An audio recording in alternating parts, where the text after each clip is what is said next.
रहो and I am sure कि उर्फी को इन सबसे फर्क नहीं पड़ता। और एक बार तो शॉकिंग लगा कि भाई सही में बोल दिया या क्या सीन है। Urfi Javed definitely she has done so well in life, grown from लोग क्या बोलते हैं कि वो कैसे कपड़े पहन रहे हैं कैसे नहीं पहन रहे हैं। स्वागत है दिग्विजय आपका दिल्ली चक्कर पर। सबसे पहले तो मैं I really want to know कि एस्पिरेशन क्या था before entering in this fraternity. क्या रियलिटी शोज तक ही खुद को सीमित रखना है या you want to become a super model और एक्टर और समथिंग? जो इंस्पिरेशन था वो यही था कि भाई मेरे को फेम से बहुत प्यार हो गया था कॉलेज टाइम में, थोड़ा बहुत फेमस वगैरह में हो गया था कॉलेज में, लोग जानने लगे थे तो मज़ा आ रहा था उस सब चीज़ में।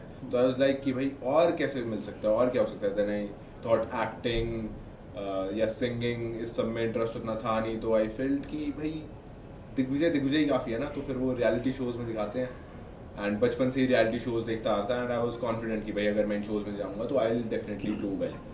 तो इंस्पिरेशन तो ये थी। एंड मूविंग फॉरवर्ड अभी ऑनेस्टली रियलिटी शोज़ का ही मानना है कि दिग्विजय जैसा है उसी को लोग प्यार करें, उसके कोई कैरेक्टर को प्यार ना करें। बट मूविंग फॉरवर्ड अगर कोई अपॉर्चुनिटीज़ आती हैं, एंड अभी रिसेंटली मैंने कुछ काम किया है वो लोगों को पसंद आया है। A day in our life MX player पर है वो वेब सीरीज़, एंड आगे भी कुछ प्रोजेक्ट्स आ रहे हैं एंड थोड़ा इंटरेस्टिंग वो भी लग रहा है। बट अभी उस तरफ कार उतनी गई नहीं है, but let's see how it goes, किस तरफ लाइफ ले जाता है। मैं जब आपके बारे में पढ़ रहा था तो उर्फी जावेद का एक कमेंट आया, she likes you as a player as well, जो मुझे पता चला। और ये बहुत रेयर है कि उर्फी जावेद जैसी पर्सनालिटी किसी को पसंद करती है। तो जब ये कॉम्प्लीमेंट आया आप तक, how what was your reaction?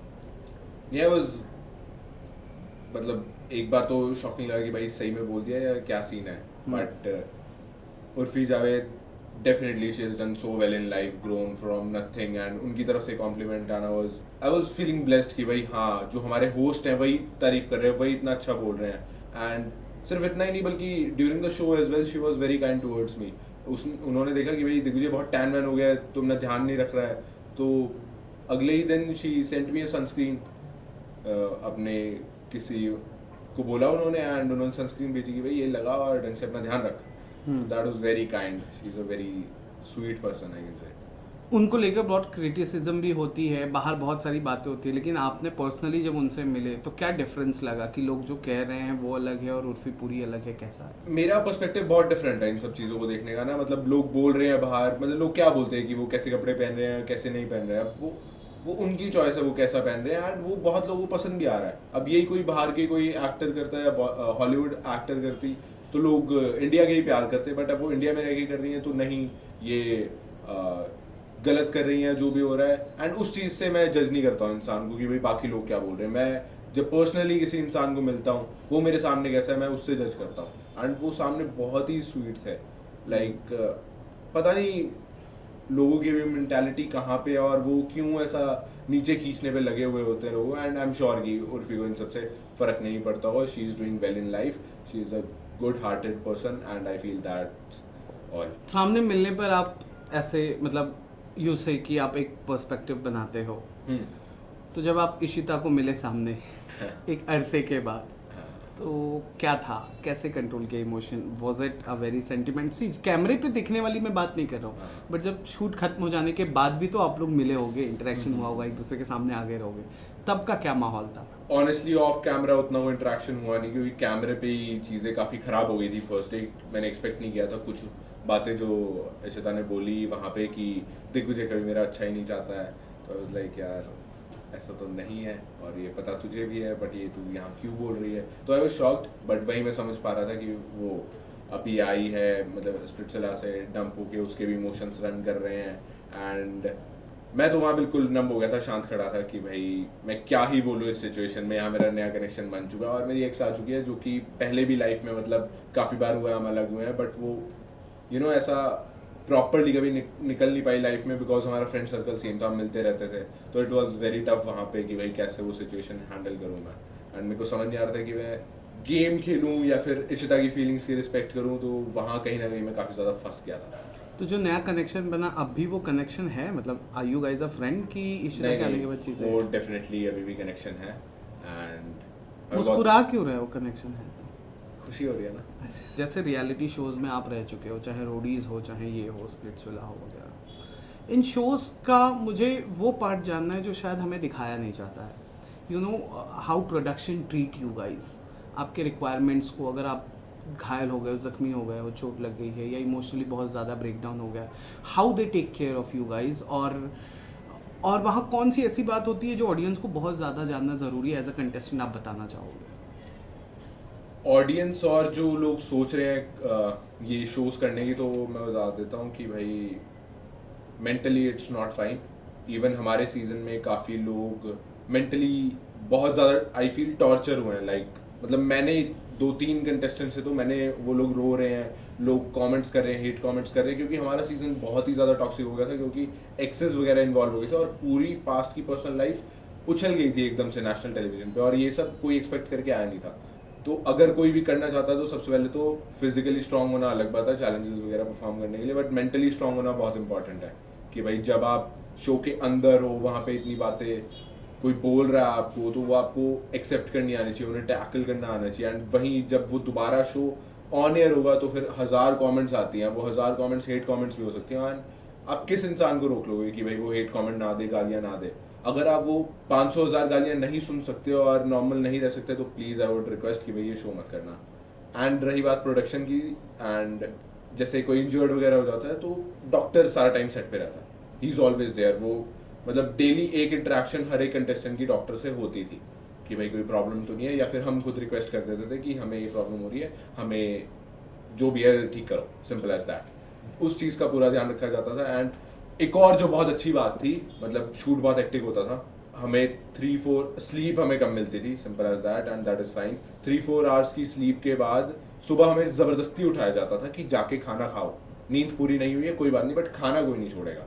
उस टाइम मन करता था भाई थोड़ी देर और सो जाए, खाना स्किप कर दे, बट ज़बरदस्ती खाना खिलाने के लिए भेजा जाता था। And I feel that was very nice. जैसे मम्मी ख्याल रखती है ना कि भाई खाना तो खाना ही खाना है, तो प्रोडक्शन इन सब चीज़ों में बहुत ध्यान रखता था। बट मेंटली कहीं ना कहीं वो हमारे दिमाग के साथ खेल जाते थे ताकि शो अच्छा हो। जैसे इंसान, you know the kind of boy I can see you, you know थोड़ा सा नटोरियस, थोड़ा सा fun loving guy you are, और जब रोडीज जैसे शो में या स्प्लिट्सविला जैसे शोज़ में होते हो, स्प्लिट्सविला में तो लड़कियां भी बहुत सारी आसपास होती हैं, हॉट कपड़ों में होती हैं, और रोडीज में आप लोग ट्रैवल कर रहे होते हो, आसपास कोई दिख जाता है, तो हाउ दैट वर्क्स? क्या आप लोगों को बीच में जेलिंग का टाइम मिल जाता है कि चलो भाई 10 मिनट का छुट्टी मिल गया, मैं डेट मार के आ जाता हूँ क्विक? डेट मार के आ जाता हूँ? हाँ। नहीं, ऐसे हम बाहर के इन्वायरमेंट तो किसी से मिल नहीं सकते ऑब्वियसली, जो वहाँ हाँ। लोग हैं टाइम निकालने वाले निकालते हैं भाई, जिनके लिए ज़रूरी है सब वो करते हैं। और हम करते थे भाई, थोड़ी अपनी नींद सेक्रीफाइस करते थे, रात को अगर बैठ के उन्नति से बात करनी है तो वो करनी है भाई अब। तो फिर जब टाइम मिलता था बातें वगैरह चलती थी, बट मोस्टली दिमाग रहता था कि भाई यहाँ आए हैं शो करने, इसको अच्छे से करना है। मेरा पर्सनली वो माइंडसेट रहता था। बातें करते थे, बातें मान लूँ मैं इस बात को। बिल्कुल। अच्छा, टेल मी वन थिंग, कभी कास्टिंग काउच का सामना किया है? कभी ऐसा कोई सिनेरियो आया है सामने which created a difficulty for you as a you know initiating in a reality shows वाला कंटेस्टेंट? नहीं, रियलिटी शोज में I have never experience that, बिल्कुल भी नहीं। और अपने लाइफ नॉट इवन 1%। हाँ, लाइफ में मैं आपको एक बताता हूँ, मतलब मैसेज पे तो ये कास्टिंग डायरेक्टर्स वगैरह कुछ होते हैं। मुंबई मतलब जब मैं काफ़ी टाइम पहले आया था, 2-2.5 साल पहले, तो उस टाइम पे मैसेजेस वगैरह में वो इनडायरेक्ट हिंट्स वगैरह देते थे, तो वो वहीं पे ख़त्म हो जाता था वो। मतलब मेरे को पर्सनली कोई ऐसी प्रॉब्लम नहीं हुई, बट एक सामने सामने इंटरेक्शन हुआ था, एंड वहाँ पे थोड़ा सा अनकम्फर्टेबल फील हुआ था। एंड चंडीगढ़ छोड़ के मैं यहाँ पे आया था तो लगा था कि भाई ये क्या कर रहा हूँ मैं यहाँ, ऐसे काम मिलता है, ऐसा कुछ होता है। बट आई फील वो भी एक्सपीरियंस था, एंड कोई ज़रूरी नहीं है कि भाई वो कास्टिंग काउच कर गई या कुछ ऐसा कर गई तुम्हें काम मिलेगा। वो भी चीज़ मैंने जल्दी समझ ली थी। मतलब पर्सनली ऐसा कोई ज़्यादा तो प्रॉब्लम मतलब नहीं हुई। किया कि नहीं किया? नहीं किया ऑब्वियसली। अच्छा, okay. वो दिल ही नहीं मानता है जिस चीज़ को, एंड इट वाज ओके। मतलब मैं हैंडल कर लिया था वो, 1-2 दिन में था मेरे को कि भाई चल क्या रहा है, but then it was fine कि भाई हाँ हो रहा है तो हो रहा है, let it be. What are you aspiring to become? To be a television का मेगा स्टार एक्टर, या OTT पर खुद को एक्सप्लोर करना है बतौर एक्टर, या सिर्फ रियलिटी शो तक खुद को सीमित रखना है and you have to go for खतरों एंड बिग बॉस जैसे शोज? नहीं, ऐसा कोई लिमिट तो कोई है नहीं। मतलब मेरी लाइफ में ऐसी बहुत सी चीज़ें रही हैं, मतलब कि अगर मैं एक चीज़ कहीं करने जाता हूँ वो कर लेता हूँ तो फिर मैं उससे बोर हो जाता हूँ, फिर मैं चेंज करता हूँ, फिर वहाँ पे एक्सेल करने का मन करता है। तो अभी रियलिटी शोज़ वाला जोन बना हुआ है, लाइक दिग्विजय जैसा है वैसा ही लोगों को पसंद आ रहा है। एंड फिर उस मतलब दिग्विजय को लोग प्यार कर रहे हैं, दिग्विजय के कैरेक्टर को प्यार नहीं कर रहे हैं, तो उस चीज़ से मुझे और ज़्यादा खुशी मिलती है। अगर मैं एक्टिंग वगैरह में जाऊँगा तो प्रॉब्ली मेरी क्राफ्ट की तारीफ होगी। अब कल को वैसा कुछ मेरा मन हुआ, मतलब अभी भी recently I did a project and acting में भी मुझे मज़ा आया। That is a very different thing कि भाई जो आपके इमोशंस रन नहीं कर रहे हैं आपकी माइंड में या आपके हार्ट में, वो आपको स्क्रीन पे दिखाने हैं।